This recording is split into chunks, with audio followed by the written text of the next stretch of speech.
Bueno, entre este ensayo o artículo, el autor usó el Spanglish y muchos estilos del Spanglish para demostrar su personalidad y conexión al español.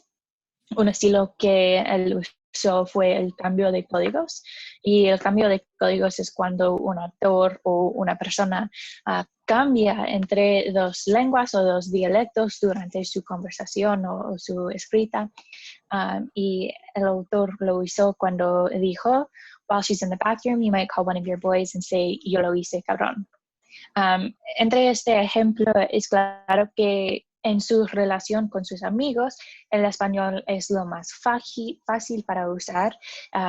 El autor es más relajado en sus amigos. Cuando estás con las mujeres, tienen una diferente personalidad, y este cambio nos dijo que tiene diferentes partes de su personalidad, y las relaciones con diferentes personas tienen diferentes estilos de hablar y tener estas lenguas. También el autor usó unas extensiones semánticas. Estas son cuando una palabra fonética es como una palabra en inglés, pero no significan la misma cosa. Entonces, como colegio y college, colegio en español es para la escuela primaria, y college en inglés es para la universidad.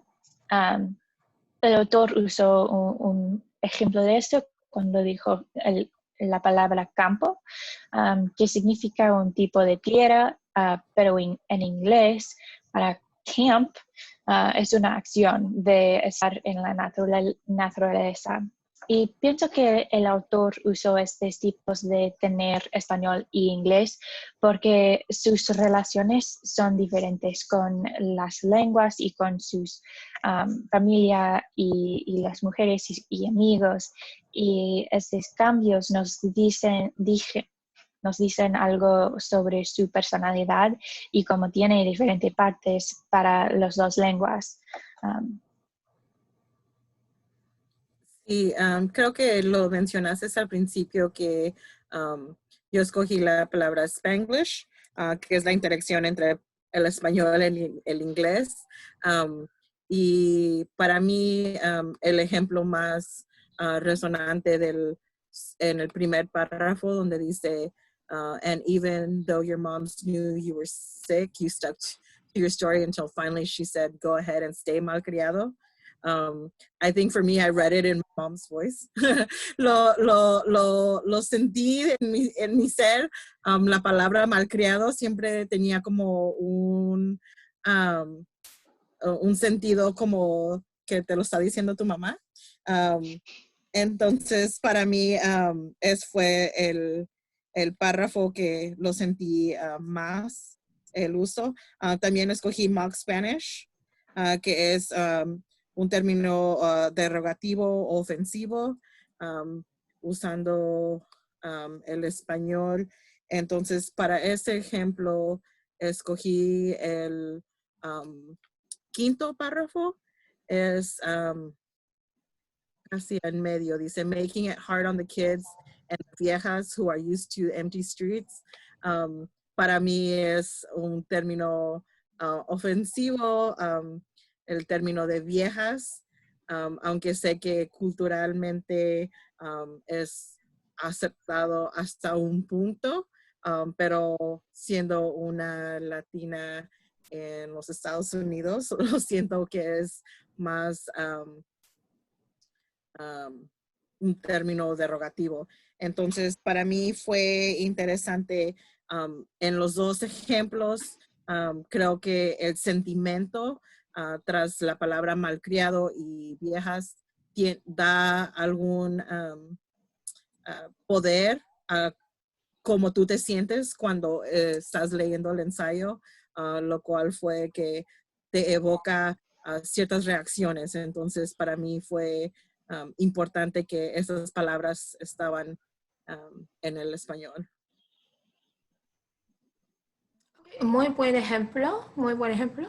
Para mí, yo elegí dos términos del texto. La primera es como el inglés latino, que describe el uso del español mediocre para impresionar a las americanas, pero no a las latinas. Eso fue en el texto. Un ejemplo del inglés latino y eso es simplemente el inglés que está influenciada por el español y tiene estructuras gramaticales que son similares al español, pero es inglés. Pues también marcadores de discurso que son como palabras que no tienen sentido, pero funcionan como una pausa entre palabras, puede decir que son conectores. Describe en el texto, describe cómo las americanas usan estas palabras a veces. Significa, es una... Sí, como un marcador de clase o algo así, o de estatus social.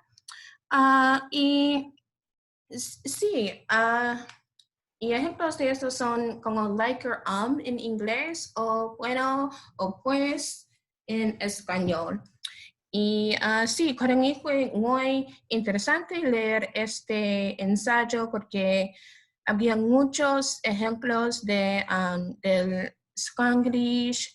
Fue algo muy interesante para mí de su experiencia como un inmigrante y cómo tenía que integrarse en la cultura americana y hablar inglés.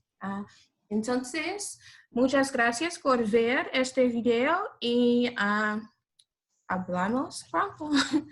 Hasta luego. Nos vemos la próxima semana.